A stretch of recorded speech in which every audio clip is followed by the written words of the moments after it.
Now, if it's an adult and they've been drinking too much, they're intoxicated, the police, most of the time, when they learn of the intoxication, are going to take blood alcohol tests of some form or another, whether it's breath, whether it's urine, whether it's blood. They're going to take these tests. Even if the person's been hurt and has been taken to the hospital, the police can require that there be blood draws, and they learn how much alcohol is in the person's system. When they do that, what does that mean? Normally, you can extrapolate back. You can learn when the accident happened. You can learn what the alcohol test was. If you note, when it's been an injury accident, the police will take a number of tests over a period of time so you can learn whether or not the alcohol was having a greater or less effect from the time of the accident to when you have the test.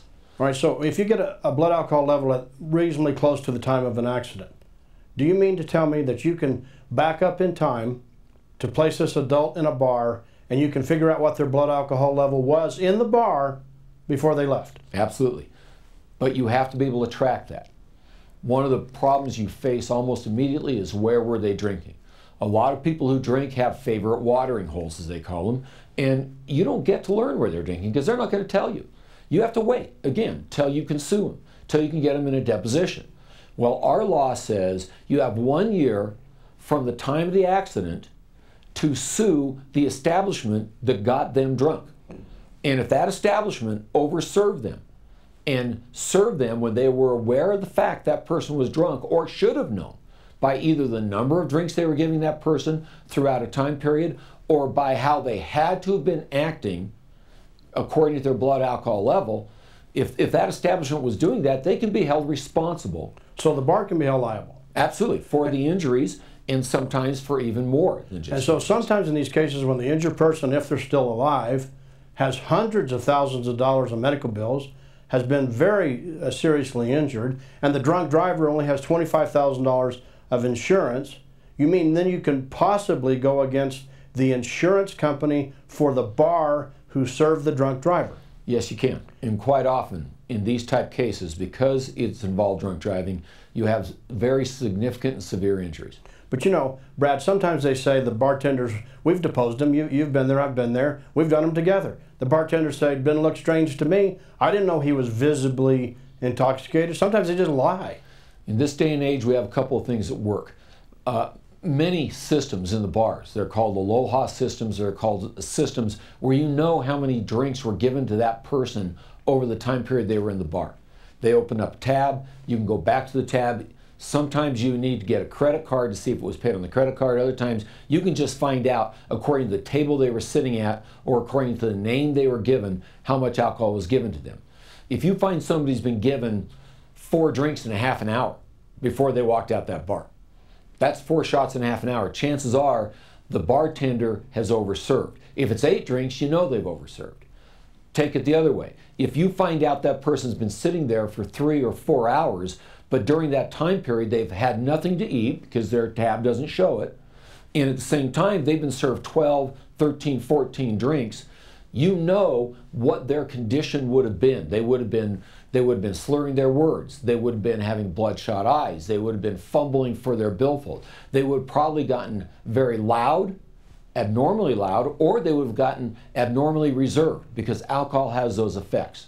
And one of the proofs is you have to prove that the bartender or the bar served them while they were visibly intoxicated, but the person, the drunk driver, always denies they were visibly intoxicated. The bar always denies they were acting strange or loud or visibly intoxicated. What do you do? Most drunk drivers are going to deny they were drunk. They're going to deny they were visibly intoxicated. The servers are going to say that, but once again, in our state, we have rules that servers are supposed to be trained. They're supposed to be trained to be able to identify and see the characteristics of somebody who's been overserved or is visibly intoxicated. Even if that person just walked into your bar. It doesn't matter. If it's 1 o'clock or midnight or 11 o'clock and the person comes in from having been drinking down the street and they walk in and they're too drunk or they're drunk at all, you're not to serve them. And if you do serve them and they're visibly intoxicated, you're going to have some responsibilities. And that's why we get the toxicologists involved. We figure out from the test what amount of alcohol that person had to have had when they came into your bar and when they left your bar.